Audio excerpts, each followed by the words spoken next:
Kuya, ate, bunso, kaya niyo pa ba? Ako po si Dang Koe, Chair Emerita ng Autism Society Philippines at welcome po sa June episode ng ating AOK Pilipinas. Gaya po ng dati, simple at practical lamang po ang usapan na ginagawa natin dito every month, no, para mas matulungan natin ang mga taong may autismo at ang mga nagmamahal sa kanila. Dito po sa AOK Pilipinas, pinag-uusapan natin ang mga bagay-bagay na hindi natin napapag-usapan sa mga seminars at conferences, lalo na pag online, wala tayong katabing chinichika natin, tinatanong natin yung ating mga side questions.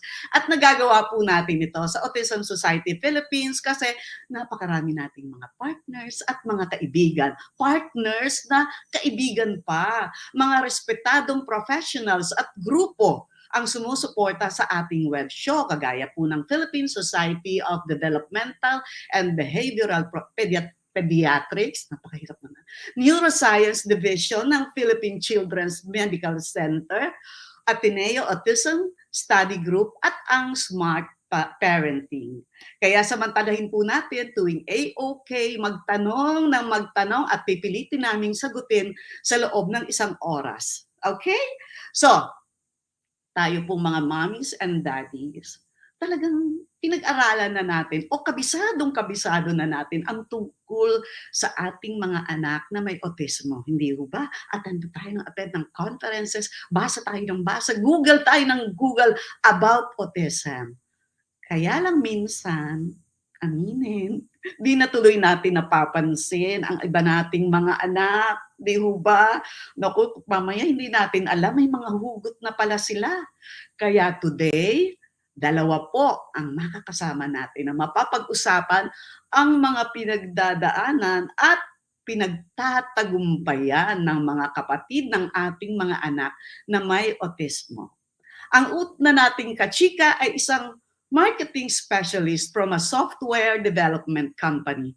Pero today, nandito po siya bilang member ng ASB Cebu chapter at higit sa lahat, bilang nagmamahal na ate ni Calvin, si Jauin Roa. Ate! Hi! Good morning, Mommy Dan. Oh, si Ate Jauin is from broadcasting from Cebu, Ate Jauin, right? Yes. Nasa comfort ng bahay niya sa Cebu. Andyan ba si Calvin? Yes, he's just outside. I believe he's just drawing at the moment. Oh, pero I'm pretty sure ang nanay mo, si Baby Lee, na chapter leader natin sa Cebu, ay either nasa gilid mo at pasilip-silip or may nasa sarili niyang device at kinakabakabahan habang pinapanood ka. But knowing your mom, ang ano yun, excited na excited, right? She is. We'll get back at you, Ate Jauin, because meron pa tayong isang makakasama ngayong umaga. Nako, meron po, aside from her master's degree in education, major in special education, alam niyo naman, pag nagbabasa ng mga title, ganyan, from UP Diliman, siya rin po ay dating school director ng Center for Autism-Related Disorders and former member natin dito sa Education Committee ng Autism Society Philippines. Dapat yata ipatawag siya ulit dito at maging member ulit siya, no? And for the past years, kasi po, ang ginawa po niyang graduate research ng 2008 ay the concerns, talaga pong ito ang gusto niyang topic, the concerns of adult siblings of persons with autism. Kaya po starting 2009, palagi po siya nagpo-facilitate ng sa ASP ng ating mga tinatawag na siblings camp at siguro daan-daan na ang narinig niyang mga kapatid, ang mga hugot at ang mga joys nila bilang kapatid ng ating mga anak. So, andito po si Teacher Mai Sorongon. Good morning! Hi, Tita Dang! Nice to see you again. Nice to see everyone here in ASP. I miss ASP already. Nice to see you, Tita. Okay, bumalik ka. Bibigyan na kita ng time. Kailangan ng namin kailangan namin ng maraming volunteers. At hindi, ikaw rin ha, dapat nagbo-volunteer ka na, although alam ko, palagi kang puyat sa trabaho mo. Tama? Si Ate J yun. Ate J yun, okay, mag-hello-hello ka kay Calvin. Kunwari nakikinig siya. Alright. Hello. And Teacher Mai, mag-hello ka kay Ranil. Oh, para hello. Hello, Ranil. I'm here at ASP now. I'm back. Yes. Okay. Sige, umpisahan na natin kasi feeling ko ang daming tanong ngayon, ha? Oh, sige. So, umpisahan po natin. Ang unang tanong ko, ang pagkakaroon ng kapatid na gaya ni Calvin o ni Gio, di ba? Ay talaga namang napaka-challenging. Okay? Yes. Para mas maunawaan natin sila, isa-isahin natin yung mga tinatawag na areas of challenges, no? Na pinagdadaanan nila. At syempre, di ba, umpisahan natin sa bahay o sa pamilya. Teacher Mai, tatanungin natin muna si Ate J yun. Ate J, Alright. ano, So ano ang mga go ahead, Mami. challenges ng pamilya nyo mula nang ma-diagnose o magpakita na may autism si Calvin? It was a challenge, definitely. It was my mom who found out at first about about Calvin's diagnosis, and it was when I was briefed about this call and I read through the questions. All of the parang the keyword talaga for everything in terms of the challenges of people with autism, persons with autism, is really acceptance. So in the long run, no matter the challenges that we go through when we discover that our loved ones are diagnosed with autism, in the end, we end up accepting it along the way. But that doesn't mean that we've had challenges. Of course, we've had challenges in the past talaga. Like, we parang had to figure out what autism is. We had to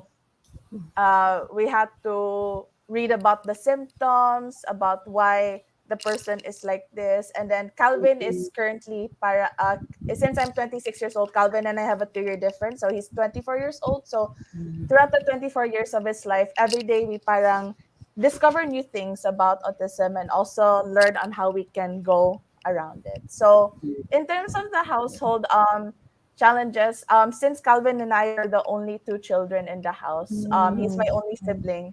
There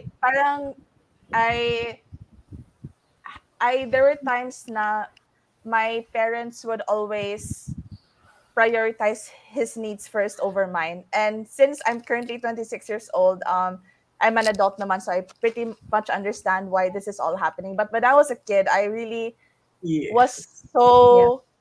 I was so like, why is this happening to me? Why am I not being attended to first? And of course there was really jealousy talaga. I'm not gonna lie about that. There's really jealousy. Then I'd always ask my mom, now, Mom, do you not love me or something? And of course I'm coming from the perspective as a child, right? So I of course as a child I just say things that come out of my head, and then my mom would always have to assure me, not just my mom, but also my dad. And then my grandparents also live with me. They tell me, you have to always attend to Calvin first because he has autism. He doesn't understand what you understand. So parang it took me a lot of years to really like accept that was the case, until I finally became an adult and I told myself, now, okay, like even right now, we're all work from home in the house because of the pandemic. And then there are times na Calvin still has to get attended to first because he has some needs, questions, etc. So I already accept it already. So I mean, there are also times na like I still question why, but of course, like from the perspective of a child and adult, as an adult, I parang understand already why this is happening. So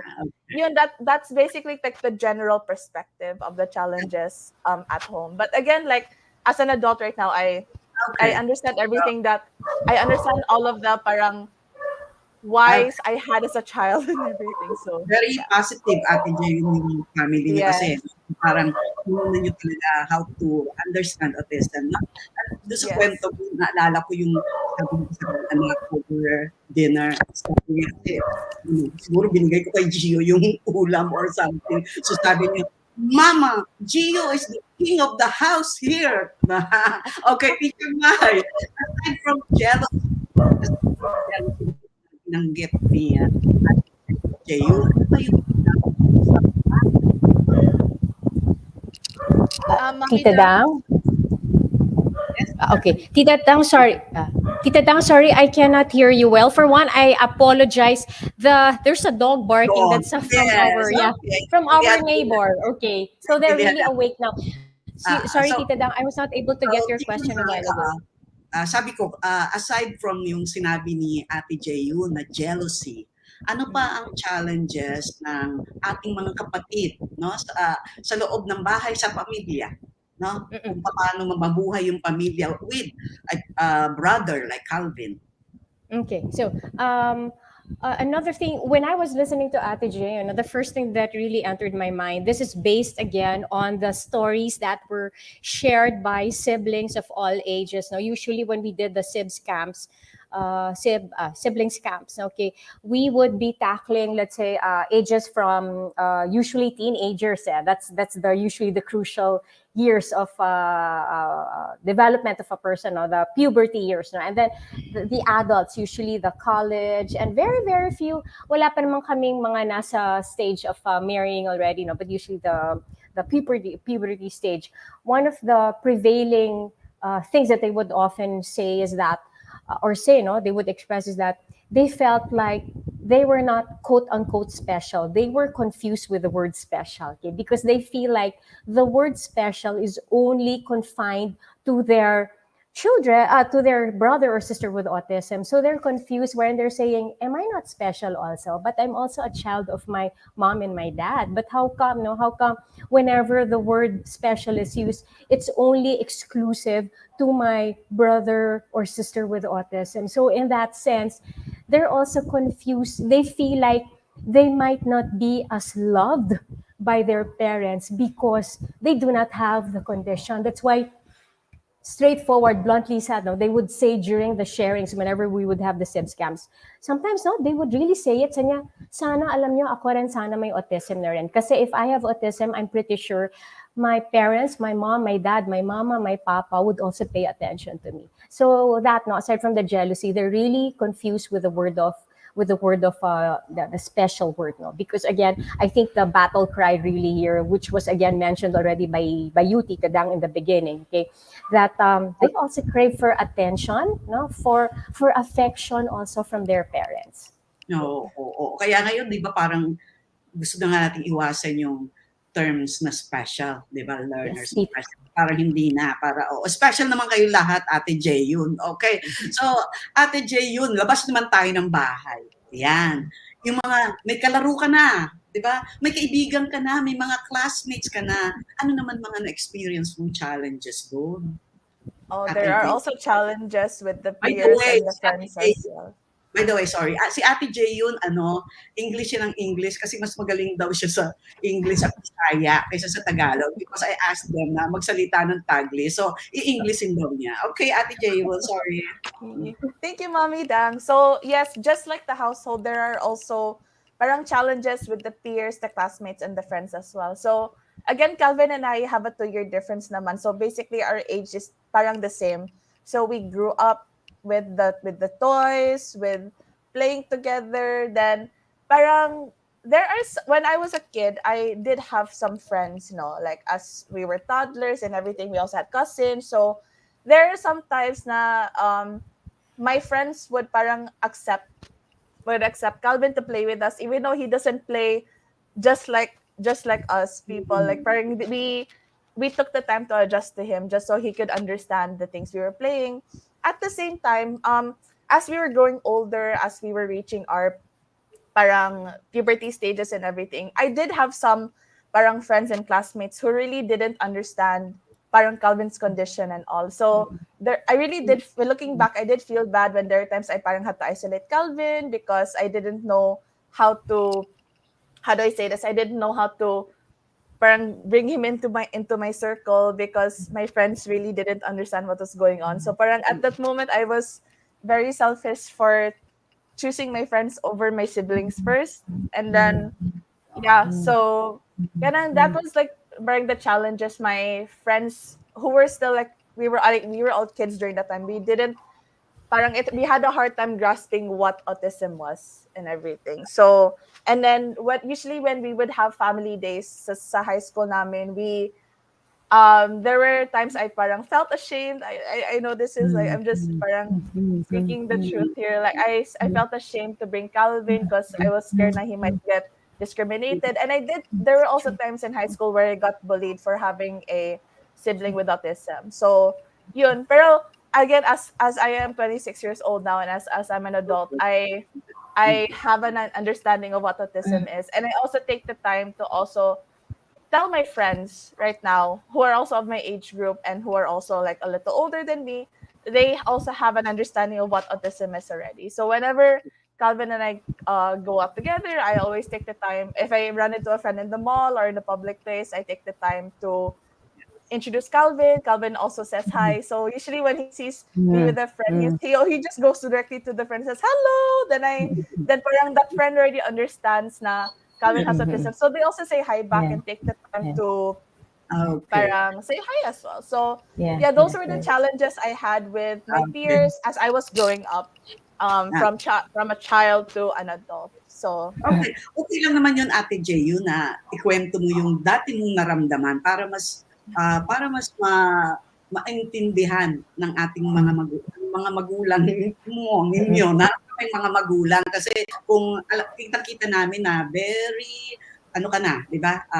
Embrace mo na yung autism. yes. Pero doon sa mga pinagdadaanan pa lang, maaring maganda pa rin na narinig nila yung mga tatandaan ko pumunta ako yung kwento mo, yung foundation day ng isa kong anak, tapos kasama ko si Gio, sabi niya, Mom, why did you bring Gio here? So sabi ko, why not? Sabi niya, what Yeah. if he starts jumping or shouting? So sabi ko, Yes. for what? Your entire school knows I was the president then of the national of ASP. So sabi ko, nakikita nila ako sa TV almost every week. So alam nila what autism is, di ba? So Teacher Mike, meron ka bang idadagdag yung pagdating naman sa mga kalaro, mga kaibigan, classmate, ako lalo na pag nagti-teenager na, no? Yes, True, Teacher true. Mike. Okay. I'll just pick up from what Ate Gion said, no, wherein and I'm really glad that you're able to pinpoint your feelings, you're able to recognize it, because that's the thing that we would like to tell also, not just the siblings who are listening right now, but even the parents. If there's anything that we want to tell all of you, number one, it's very important to know, to identify, to recognize the feelings of you siblings, and for the parents not to shun it or basically label it right away and say, uy, masama yan, hindi mo dapat maramdaman yun. That's bad. If you're feeling like that, that's ugly. You're not supposed to do that. Our battle cry there is the feelings of your typical children or of you siblings, okay? These are concrete way of expressing of yourselves, and there's nothing wrong in having such kind of emotions, okay? What is important, I think what is crucial here is, what do you do with your feelings? So always, no, I remember whenever we would have the siblings camp, no, we would always tell them, nobody has the right, even your parents, nobody has the right to label if you're feeling, whatever you're feeling is wrong or bad. Okay? What's important is you recognize it, you take hold of it, exactly what Ate Gion did, okay? But the challenge here is now, the challenge is, what do you do now with these feelings, no? Will you do it? Will you think of certain things that will somehow better your situation? Will you do something that will make your situation worsen? So I think that's the challenge of what to do with the feelings. But in terms of recognizing it and acknowledging it, even yung feelings ng, Ate Gion I was jotting it down, no? The feelings of, yung you feel so awkward, yung nakakahiya, you feel so embarrassed. There are times that gigil ka na. I remember, no, some of the siblings of the share said there are days na parang gusto na nilang sakalin o patin yung kanilang kapatid na may autism because of the challenges that they're encountering and dealing with their sibling. But again, I'd like to stress that it's important to acknowledge, to recognize and acknowledge the emotions that you're going through. Nobody has the right to label it. And the challenge here is, what do you do now with your emotions or with your feelings? There you Wow. go. Sige, Tita Dang. Ang ganda naman nung sagot mong yun. Parang naiyak-iyak tuloy ako. bigla ko naalala yung mga kapatid ni Gio. Thank you for that answer, Teacher Mai. Yeah, Okay, babalik ako. May dadagdag ka pa ba? Bago ko balikan si Ate Jayun. Pero natouch talaga ako doon. So, ate, may personal akong tanong sa'yo. Okay. May boyfriend ka na ba? Wala. Wala. Kung may nanliligaw sa'yo at saka malak mong boyfriend, mag-asawa, nasa equation ba si Calvin? Definitely that future partner of mine would really have to accept na I do have a brother with autism, and there will be times na marag Calvin would have to be in the picture because I'd have to take care of him and stuff. Even though he's an adult now, he still needs some guidance along the way. So parang if he does not accept that, then it's not good. It's not meant to be. So yeah. Okay. Teacher Mike, parang wala pa yatang mga boyfriend yung mga matan ng Sims camp mo, no? Pero I'm sure tinanong mo kung pag nag-asawa sila, aalagaan ba nila yung kapatid nila, no? May babasahin ako dito, sabi niya, I feel pressure to take care of my siblings when my parents die. I honestly don't want to, but what can we do? Yeah, right. Yeah. I'll pick it up from there, Tita Dang. You're right, no? Quite a number of the participants during the SIBS camps, usually they're in the teenager stage at the most, college. And college, when we talk about college, they're thinking really their focus is really their career. But at the back of their minds or heads, just like what Ate Gian said, no? Even if they're still in college, they are already thinking of the possibility that they will be taking the place of their parents in case something happens to their parents. And of course, it's for one, autism is a lifelong condition also. Okay, but I'll just go back to the thesis that I did in graduate school, because my main, should I say, respondents at that time were actually adults already. When I say adults, it's not only college, but I was able to interview a few siblings at that time, who I think one was engaged at that time, and then I think around 2 or 3 in fact were married already. Okay, the way I see it, okay, I can be right, I can be wrong, because this is just my opinion. For them to reach that level of making someone outside their family be part of their family, either boyfriend or girlfriend, then eventually their future spouse, or yun nga, asawa na nga, no? Okay. I think it stems also from the fact that they see it from their parents, how their parents dealt or their parents have been dealing with the condition per se, no? So it's not just only their brother or sister with autism, but it's the perspective, the view, the attitude of the parents towards the condition. And the way I see it, even if the parents would not outright say na, oh anak ha, please make sure na aalagaan mo if something happens to me and your dad, no? You take care of your brother or sister with autism. For parents, even if they do not get to say that, these siblings, no, kasi I think it's also our Filipino culture, it's but natural for them to take over that role already. Now, what's crucial is that how do they perceive this role? Okay, if they perceive this role just like Ate Gion on a positive note, I'm pretty sure because her parents, her mom, has something to do with that, no, with that positive outlook. So if the parents, if we begin, although it's a tough call on our part as parents, okay? If the parents still to this day still have different views, attitudes, or perspective about the condition, then that is, should I say, like a red flag or quite alarming already, because I'm pretty sure your children, your typical children or your neurotypical children might be picking up this behavior of yours. So kung medyo your attitude, your views, your perspective is leaning towards the negative way of viewing autism, most likely your other children will be picking that up also. So kung usaping future, no, what will happen in the future, baka ang pananaw din nila, it will become a burden, no? It will be something that it will be not how do you call it, parang life depleting siya, no? It will be it will not encourage them, should I say, it will not encourage or inspire them to take on that role, no? So if I may use, it will be really become a burden to them. Okay. Sige, go ahead, Tita Dang. So tayong mga parents, kailangan very conscious tayo about di ba? Kung ano yung True. ano yung ano ba yun, yung ano yung ini-emit nating light. It should be light to our mga yung iba nating mga anak, no?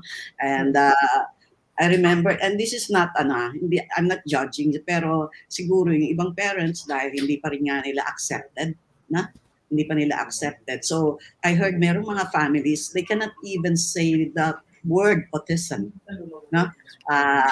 Or in the family. Okay. Teacher Ma, I'd like to ask you another question. Ayan, napapa-English na tuloy ako kasi English kayo ng English na dalawa. Si Teacher Ma, palibhasa, kolehyala to. Okay, na exclusive. Okay.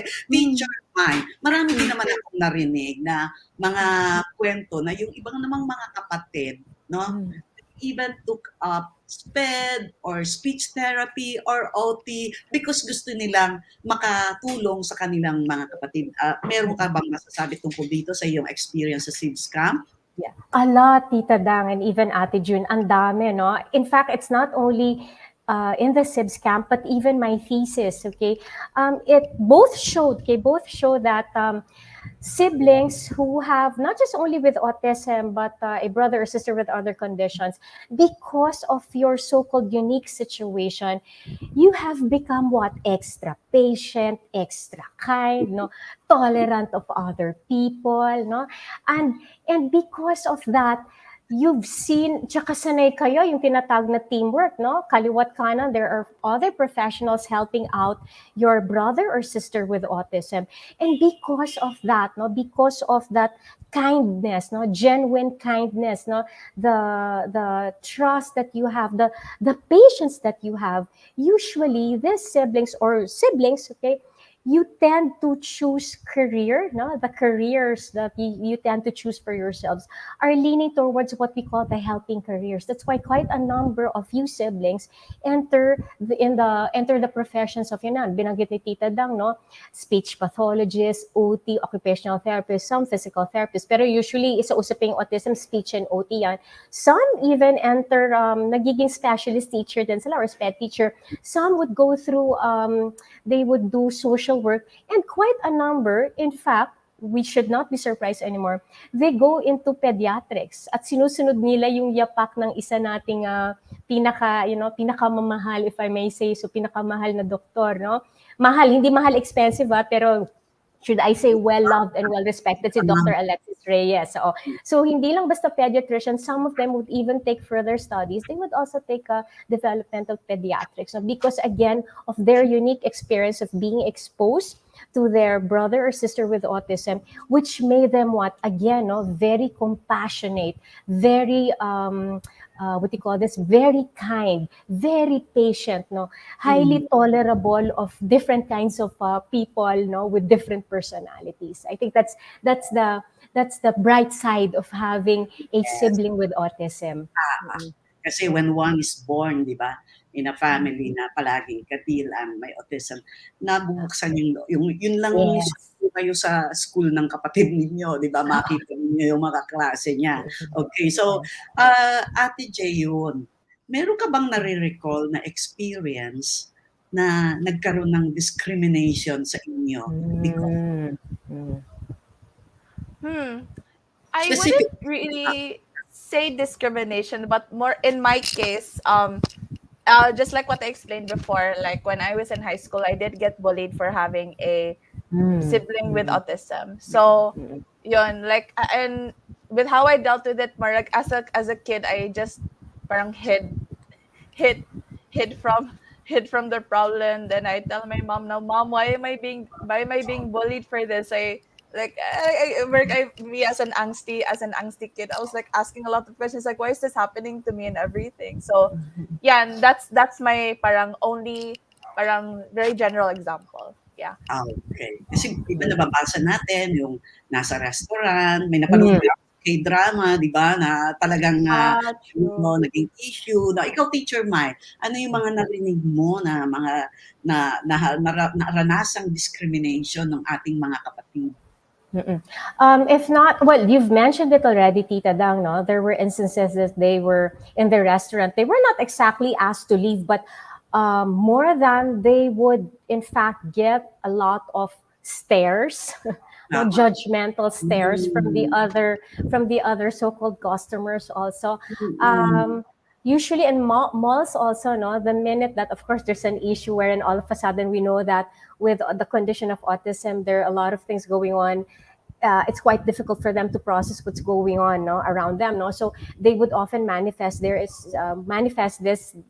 difficulty in their behavior. So they would elicit all kinds of behavior that would definitely call the attention of the others. Should I say, kung mall nga, mall goers, no? So kung Mm. ganito, oo, if si Ate Gion was saying about she got parang bullied, no? Dito naman, talaga nagsusurface yung feeling ng embarrassment. In fact, I remembered one sibling was saying sa niya, kung pwede lang mag-open yung earth, yung soil. So, I just want to be swallowed by the earth because sabi niya, I'm so jahe. Sobrang hiya ako every time my brother resorts to such tantrums. No? But in discrimination, like, I haven't heard yet of a family being kicked out of a place, no, because of the so-called tantrums of that family member with autism. No, at the most they would only get, and well, I don't want to say only get, no, but at the most they would get unkind stares from public Mm.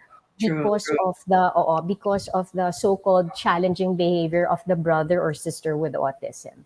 Totoo yun, no? So, ako I feel so blessed nga na during the early years nung isang kapatid ni Gio, di ba? And we brought him to, sinundo namin siya.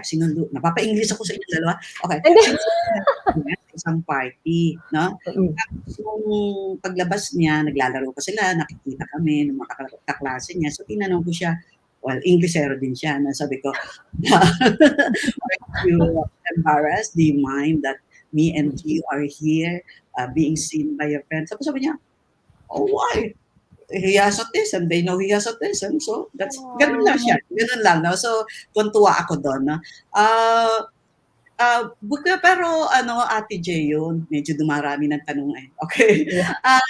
Yeah. Bukod sa mga, yung naging jealousy, nabully ka, etc. But I'm sure meron ding happy moments, no? Na kaya ni Calvin. Would you like to share a specific experience or instance na natuwa ka talaga dahil kapatid mo si Calvin?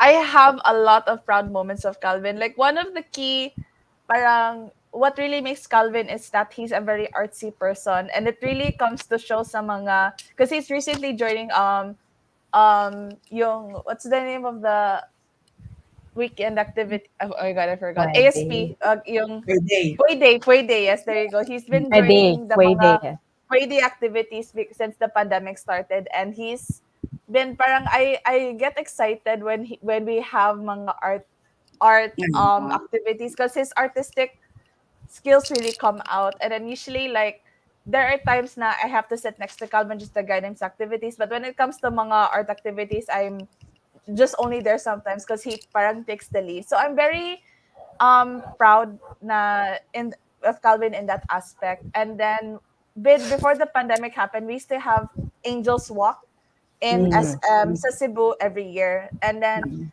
there is parang a dedicated art exhibit for people with autism to display their artworks. And Calvin always takes the opportunity to display his works as well. So that's one thing I am proud of him. And at the second time, with just like all people with autism, they all have their parang unique skills and everything. So I'm also proud that Calvin also has his certain, also excels in things that I don't really excel in, for example. So not really like to compare like the sibling between siblings and all, but he's also very smart with puzzles. So one of the things he used to really enjoy was those jigsaw puzzles that parang 1,000 pieces to 2,000 pieces, and I'm very amazed that he can easily solve it because I can't. So I actually don't know where those puzzles are now, but back when he was, I think maybe 14 to 15 years old, he can easily solve it. So I'm really proud of Calvin in a lot of ways. And one of the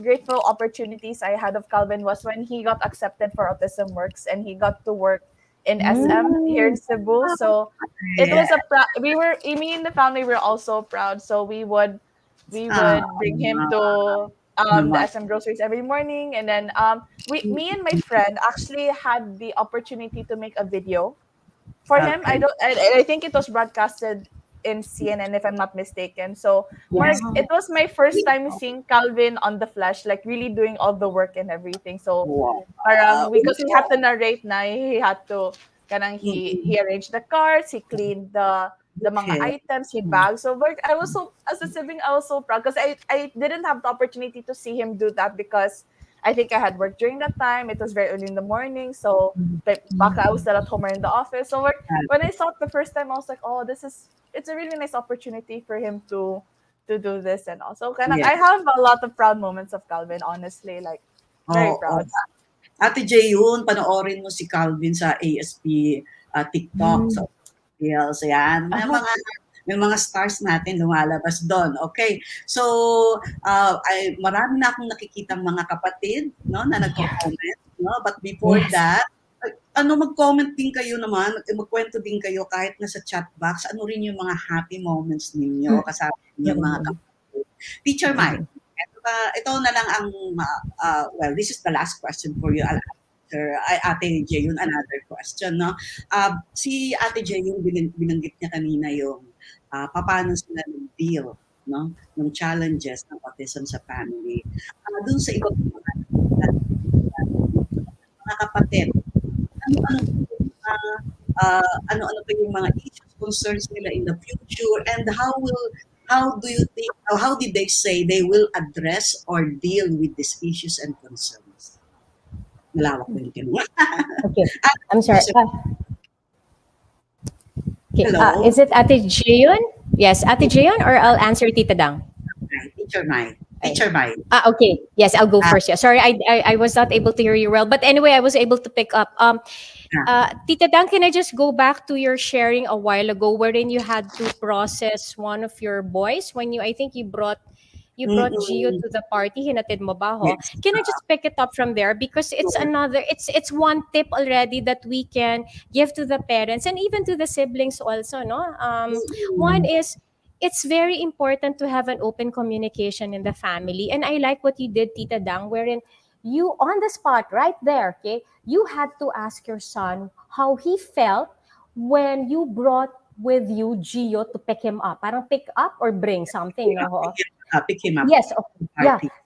That was a good strategy because it's still fresh, it's still raw, no? Hinuli mo ka agad. You did not let go na, hindi, okay na yan. You know, my other child can deal with that kasi kaya niya naman isipin yan eh. We cannot always assume. We cannot always assume no matter how smart your so-called neurotypical or typical child is, okay? You cannot always assume. So it's better that you settle there, right and there. At least, diba, everything Mm-mm. is clear already. And Mm-mm. and when you ask, be very sincere in asking, because sometimes as parents we can't help. And again, no, we're not blaming you parents, okay?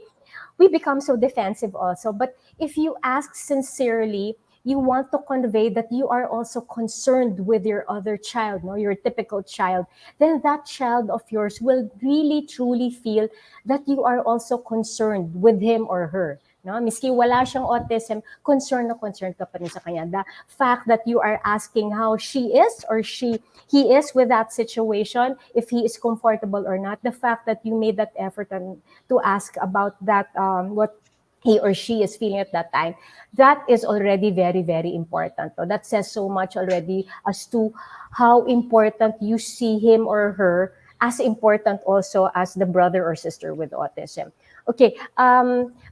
You were asking Tita Dang about other possible issues being raised. Am I correct, Tita? Other The issues and siblings. Okay. concerns and how families can deal with Yeah. them. Okay. Another thing that I recalled whenever we would have the kwentuhan sessions during the siblings camp, Ate Gian mentioned it already. First and foremost concern, ang automatic na tinatanong nila, how do I manage the tantrums or the challenging behaviors of my brother or sister, no? So with that, it stems from the desire to understand the autism, no? As much as the parents also would like to know about autism, the children, no, the other children would like to understand as well the condition of their brother or sister. So the other styles there, kasi iniisip ng parents, parang, do I bring them right away to a training session? Good if the training session is really designed for the level of the siblings, because it depends on the age also. The other strategies of the parents I know of, no, sabi nila, which the of course the siblings would reiterate, they would share it. They would see like brochures of yung ASP, no? They would see it, and then they themselves, because this is the generation of the techie ones, okay?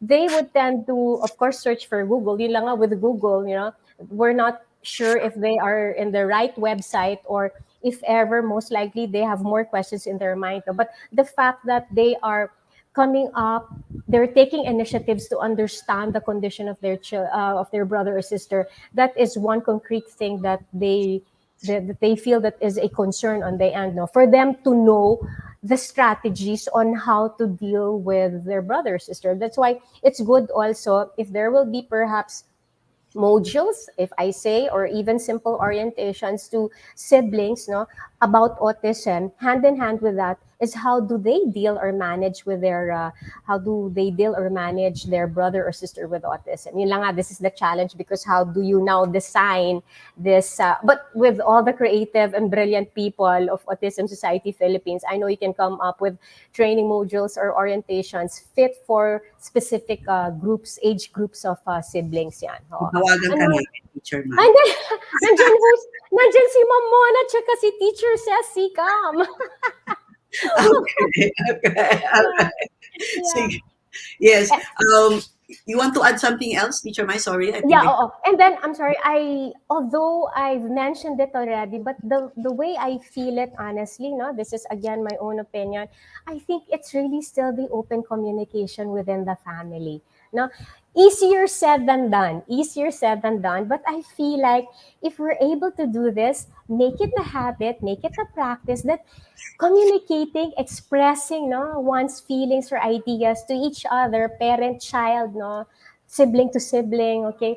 If this happens, no, I feel that there are a lot of issues that can be somehow solved, a lot of concerns that can be solved. Because right now, I'm also reading all the questions right now, and if I will give a general answer, no, ako parang napag-usapan niyo na ba ito sa pamilya niyo, no? Lalo na yung usaping, what will happen if my parents, something will happen to my parents, or my parents will pass on, or they will pass away. What will happen, especially if I have my own plans? I want to follow a certain career, no? I want to I want to go abroad, no? I want to stay there. I want to explore. And yet, my brother or sister with autism is holding me back, no? If there's anything also which I'd like to tell the siblings and the parents here, if there's anything that we're trying to overcome also here, is that we hope, we pray that the siblings, the typical siblings, will never feel guilty of the choices that they will make, especially for the future. Because we have to consider also, we have to remind ourselves, especially the parents, your children, your typical children, have the right to live their lives also. Easier said than done, okay? They have the right to live their lives also. So how do we solve that? The way I see it again, it goes back to having an open communication with them within the family. Yeah. Thank you, Teacher Mai. Napapaiyak ako sa mga sagot mo. Okay. Communication is important. So before we start reading the comments, one last question for Ate Jayun. In summary, paano nag-change ang perspective mo sa buhay dahil nagkaroon ka ng kapatid na si Calvin? It changed a lot of things in my life as a 26 year throughout the 26 years of my life. Basically, one, it has taught me to really be a patient person. And I can really say that proudly. And second, it has taught me that a lot of us in the world are not the same. So parang it taught me to like parang people don't think or see the way you do. So parang it's not just about it's not just about you, it's about parang adjusting to other people as well. So like people don't think the same. And parang if you're in a situation where you're with someone who doesn't think the same as you, Mark, it also teaches you to parang adjust accordingly and stuff like so. but you're also given a new perspective on how these people see things as well. So I'm very amazed that it has taught me that, because So, I'm open to different perspectives, as well. So there's that. so yeah, Very having amazing. Jauin and you is a blessing in our, sa buhay natin. Very. Ako sa inyong dalawa. Okay, let me start reading questions sa audience natin. Eto, mukhang pang SPED teacher to, Teacher Mai. Kapatid ko on the spectrum, sinasaktan ako and is competitive with me. Wow, nice. Again, tita, sorry Okay. ha. On the spectrum, hurts me, sinasaktan ako.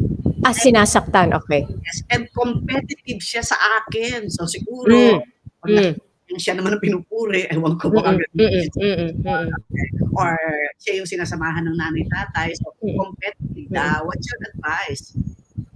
Okay, you're right. No, there's a little bit on the education side. Okay, if we're talking about behavior per se, of course we go as a teacher. Okay, based on my training also. Okay, you have to know first the reason behind the behavior. Why is your sibling with autism get to hurt you? Tsaka ikaw lang ba talaga ang sinasaktan, or are there any other family members there? But we know if we go back to the definition of autism, usually whenever they want to express themselves, the easiest way of expressing themselves is through their behavior. So right now, offhand, I also don't know what is causing your sibling with autism to hurt you. Is it basically that sibling might be getting your attention? That might be perhaps the sibling's way of asking you something or wanting you to be involved with whatever your sibling is doing at that moment. There are a lot of possible reasons. So I think first and foremost, I think you need to ask the help of your parents, especially I assume it might be your mom who is handling over usually your sibling with autism. Go through the process of analyzing, why is my sibling hurting me also always? What are the possible reasons for this one? So outright, I cannot really give a definite answer, but at the most I can give you like a tip. You have to find out first the reason as to why that behavior is occurring. So balik lang sa behavior modification, whether it's the sibling or not. Okay? Nasagot na yata ito ni Teacher Mai, no? Kung nahihiya ang mga kapatid, no? Dun sa may autism, anong gagawin ng parents to improve their sibling relationship? So papatunayan ko lang, makinig ako kay Teacher Mai, sabi ni Teacher Mai, communication. Okay? Tama ba, Teacher? Yeah. Opo. Yes, Tita Dang. I want to help people with autism like my brother. What course can I take for college? So, binanggit na rin ni Teacher Mai yan, di ba? OT, speech, DevPed, kung magdodokument kayo, no? Pero actually, kahit po hindi kayo kumuha ng directly related, no? Pwede naman po kayong makatulong pa rin sa maraming practical na pamamaraan sa inyong mga kapatid. Just giving time and attention sa kanila. Okay, ito. Kailangan yata natin ng sa genetics to. Because I have a son with autism, does that mean my other children without autism are more likely to give me autistic grandchildren? Sino gusto sumagot? Pang medical doctor. Oo, pero although that is a possibility.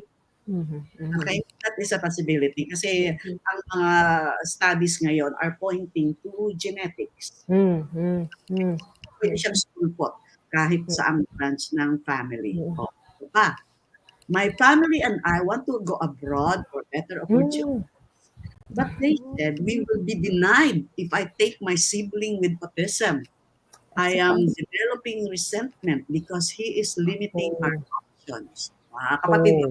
Kapatid so nagkakaroon tuloy siya ng resentment kasi yung family, siyempre kino-consider siya ay kung hindi sila but hindi yata totoo na madi-deny sila kasi I know of some families, no, Teacher Mai? Yes. I know families naka-abroad sila, buong pamilya, ha? Tanong na lang tayo sa ibang families na pwede kayo mag-email or mag-message, mag-message sa ASP. Tita Dang? Yes, Teacher Tita Mai. Dang. Yeah, oo. Can I just add, I don't know if this will help answer the question, but not just as a teacher, but also as a facilitator of the siblings camp, one of the things that I realize also, if a person with autism is trained to be independent, and when I say independent, it begins with being able to attend to oneself in the home setting. You know, I'm not saying that's a good chance that you will be approved, no, and migrating abroad, but there's a good chance that this person, your brother or sister with autism, will be able to fend for himself. Even umpisa lang muna tayo sa loob ng bahay. And Tita Dang is correct. We know quite a number of families, even those families who have family members with autism, they were not denied, no, of migrating abroad because of that family member. But we know also of some families who were denied, but the one who was only denied was the family member with autism. Okay, now it goes back again to the plan of the family. What will be the stand of the family? Will you all migrate and leave your family member with autism, or wala na lang, forget about the plan of migrating, or perhaps the other children without autism, no, the typical children, baka sila na lang muna yung magmamigrate. I mean, again, it goes back to discuss it within the family. What will be your options? Sige, Okay. Tita Dang. Mm-mm. All right. Ito pa, I think you answered this, how parents can explain to younger children or older how to take care of the kapatid with Mm-mm. autism. Mm-mm. No? Mm-mm. So, Mm-mm. without burdening them. At least, Yeah. Yeah. kaya sila hindi sila burden. Okay, Yeah. eto, sasagutin nito ni Ate Jayun. How can we teach our neurotypical children to advocate for their sibling with autism? So, you Mm. attending Angel's Walk, you're attending the Ah, day. So Mm. how can parents teach children like you, no, na mag-advocate for Calvin, ganyan.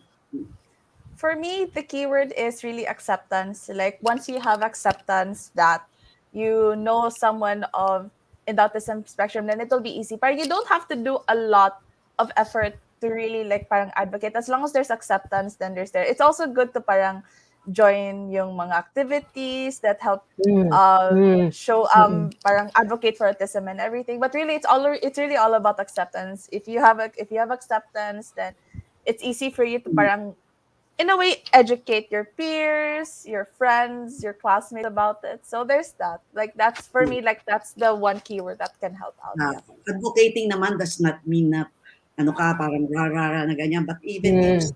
all day-to-day nakikipag-usap ka sa kaibigan, Yes, sa that's kapitbahay, right. That's kwento. right. Mr. Ma, you want to That's add something to that? I think the crucial there is it's constant exposure also to the different activities. Now, I remember, I'll pick it up also from what Ate Jion said, no, about Angel's Walk, because I know at that time, no, pre-pandemic days, whenever there would be Angel's Walk, I know siblings would take opportunities to invite 1 to 2 really good close friends to join the Angel's Walk. So through there, they get to invite quote unquote people outside the family to witness, no, what is being done by the society in a way, hopefully, that will what do you call this, that will imbibe some positive, no, positive attitude towards people with autism. So that's one way also of advocating, constant exposure of other so should we say non-family members to what we've been doing already for this past years. Yes. Yeah. Teacher na, meron ditong heartbreaking question, pero wag na nating sagutin. Ah, So, may okay. tayo ng younger couples na nagbe-break up when they find out na may kapatid, na Oh. meron yata, kaya sa umpisa pa lang sabihin nyo na. Tita Dang, yeah, Tita Dang, can I just add to that? Yes, Because I yes. remember Tita and Ate Jion also, Jion, no, when I was doing my masteral thesis, that was tackled by the one that was about to be, she was already engaged, and then the 3 siblings who were married already. Pag nakita nila, especially for the suitors, no, pag nalaman na meron autism, no, kapatid silang autism, at parang makita mo, you can see the non-verbal communication, the body language, no, if there's some, let's say, parang, do I say like no, not defiance, but parang there's already like a discrimination for them, parang ay out na siya. Hindi, ayaw ko na siyang suitor, hindi ko na siya type. Or kung crush ko siya, hindi ko na siya crush. So for the sibling, kasama yun sa kanilang checklist of choosing a boyfriend, a girlfriend, and lalo na kung spouse, because that's for life. Ah, Yeah. baka naman sabihin ng mga kapatid, ni burden na naman natin sila. Okay. Let's have some happy notes before we close the Q&A. So sabi nila, we're proud of our Carrie.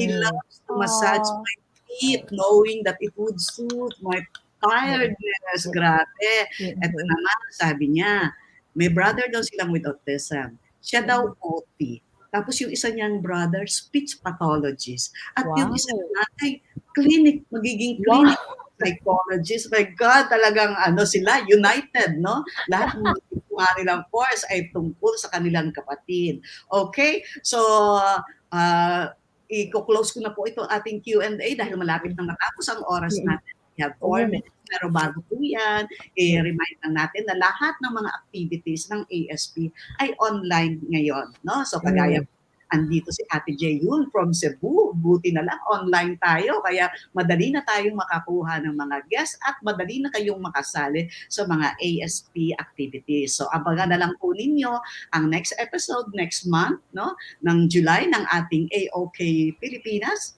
Follow us on Facebook, Instagram, Twitter, and may TikTok pa. Okay? Para ma-update kayo. So, Ate Jauin, Teacher Mai, your final words para sa kapatid at magulang na nakikinig ngayon. Unahin natin si Ate Jauin. Sige. So thank you everyone again for this wonderful opportunity for me to speak about my experience of having a sibling with autism. It was really, parang it also made me reminisce back the days on how I grew up with Calvin throughout the 26 years of my life. And I'm very, and it's also nice to hear stories from you people watching the video about how your siblings also interact with you. So I know there are challenges along the way. And for me, I've also had my challenges that were also pretty frustrating, but I just want to assure you that things will really get better along the way, especially as we grow from being a child to being an adult. And then me as an adult, I still have some frustrations along the way, but the more we accept, the more we go around the situation, then it'll really get better. So yeah, you have your ups and downs moments, but you have your ups and downs, but all in all, everything will be good. Thank you, Ate Jauin. So, from Cebu. Okay. Teacher Mai. Yes. Okay. Thank you, Tita Dang and Ate Jauin. What I can impart at this point in time, no?